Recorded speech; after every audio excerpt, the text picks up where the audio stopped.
وبرکاتہ۔ الحمدللہ رب العالمین والصلاة والسلام علی سید الانبیاء والمرسلین وعلی آلہ اصحابہ اجمعین، اما بعد فاعوذ باللہ من الشیطان الرجیم، بسم اللہ الرحمن الرحیم۔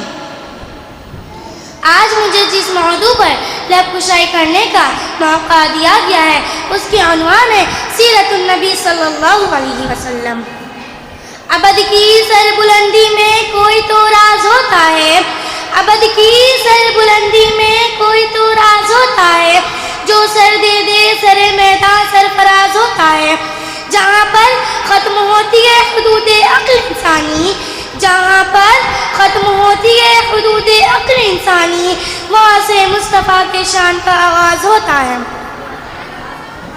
مجھ ناچیز بھی کیا مجال کہ اس مہاجبین کی شان کو بیان کر سکوں کہ جب وہ مسکرائے تو والضحیٰ، کمنی میں لپٹے تو یا ایھا المزمل، جس کے لیے کبھی انا اعطیناک الکوثر کی بشارت تو کہیں ورفعنا لک ذکرک کی سعادت، جس راہ گزرے سدرۃ المنتہا ٹھہرے، معراج میں جائے تو پہلے آسماں پر حضرت آدم علیہ السلام، دوسرے پر یحییٰ زکریا عیسیٰ، تیسرے پر یوسف، چوتھے پر ادریس، پانچویں پر ہارون، چھٹے پر موسیٰ اور ساتویں پر حضرت ابراہیم علیہ السلام آپ کے استقبال کے منتظر ہوں۔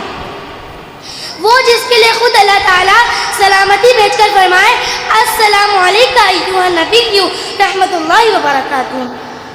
جناب صدر، اس کائنات میں سرور کائنات حضرت محمد صلی اللہ علیہ وسلم کی مثال آفتاب و درخشاں کی ہے، جو غار ہیرا سے طلوع ہوا اور پوری کائنات میں عظیم و ترین شخصیت ہے، جس کے نظر ازل سے ابد تک ممکن نہیں۔ پر آپ انسان کے لیے پیغام نجات لے کر آئے تھے، نبی اور نوح کے لیے رحمت بن کر آئے تھے۔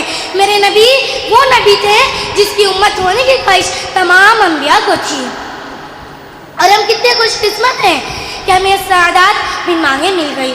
ہمارے پیدا ہوتے ہی ہمارے کانوں میں اذان دے دی جاتی کہ مبارک ہو تم اس نبی کی امت ہو جس پہ خالق دو جہاں کو بھی نازل ہے۔ جناب صدر، میرے آقا صلی اللہ علیہ وسلم تو بادشاہی میں بھی فقیری کیا کرتے ہیں، جس کے پاس نہ چاندی تھا نہ سونا۔ میرے نبی صلی اللہ علیہ وسلم ٹوٹی چٹائی پر بھی سلطان نظر آتے تھے، سبحان اللہ۔ میرے نبی صلی اللہ علیہ وسلم کی نگاہوں میں بجلی، لبوں پر تبسم اور چہرے پہ نور تھا۔ میرے نبی سادے لباس میں بھی ذیشان نظر آتے تھے۔ جناب صدر، آپ کی طبیعت میں نرمی و عاجزی اور شخصیت میں وقار تھا۔ آپ اندھیری کی تاریکی میں سورج بن کر چمکتے تھے۔ آپ کی سیرت کی مثال تھی، حسن بجمال تھا اور کردار ایسا تھا کہ کافی بھی فدا ہوتے تھے آپ کی صداقت پر۔ جناب صدر، میرے نبی صلی اللہ علیہ وسلم ہم نے محبت کا پیغام لے کر آئے تھے۔ اندھیری تاریکی بستی میں روشن چراغ بن کر آئے تھے، گناہ گار بستی میں سلامتی بن کر آئے تھے۔ میرے نبی صلی اللہ علیہ وسلم وہ شخص تھے کہ جس کے دم سے پوری دنیا کے ہر کونے میں اجالا پھیلا۔ اسی لیے تو کسی شاعر نے کیا خوب کہا ہے، حضور آئے تو اندھیرے سے نکل کر روشنی میں آ گئی دنیا، حضور آئے تو اندھیرے سے نکل کر روشنی میں آ گئی دنیا۔ سودے ذہنوں سے زنگ گزرا، بجھے چہروں پہ نور آیا، حضور آئے تو جینے کا شعور آیا۔ جناب صدر، جب میں سیرت النبی کی بات کرتی ہوں تو میرے ذہن میں مکہ کا وہ منظر گھومتا ہے کہ میرے نبی مکہ کے ظالم کفاروں کے نشانے پر تھے، مگر ارادے بلند تھے، حوصلہ چٹان کی طرح تھے، یقین بس خدا پر تھا۔ ارادے جن کے پختہ ہو، نظر جن کی خدا پر ہو، ارادے جن کی پختہ ہو، نظر جن کی خدا پر ہو، تلاطم خیز موجوں سے وہ کبھی گھبرایا نہیں کرتے۔ جناب صدر،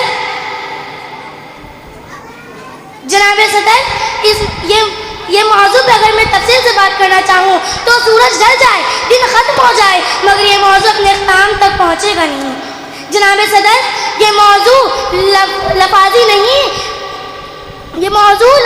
نہیں بلکہ میرے دل کی آواز ہے، یہ شاعری نہیں، یہ عشق ہے۔ اللہ تعالیٰ ہم سب کو ہمارے نبی صلی اللہ علیہ وسلم کی سیرت پہ چلنے کی توفیق عطا فرمائے، آمین۔ وہ عرش کا چراغ میں اس کے قدموں کی دھول ہوں، وہ عرش کا چراغ میں اس کے قدموں کی دھول ہوں، اے زندگی گواہ رہنا میں کی عاشق رسول ہوں۔ وما علینا الا البلاغ۔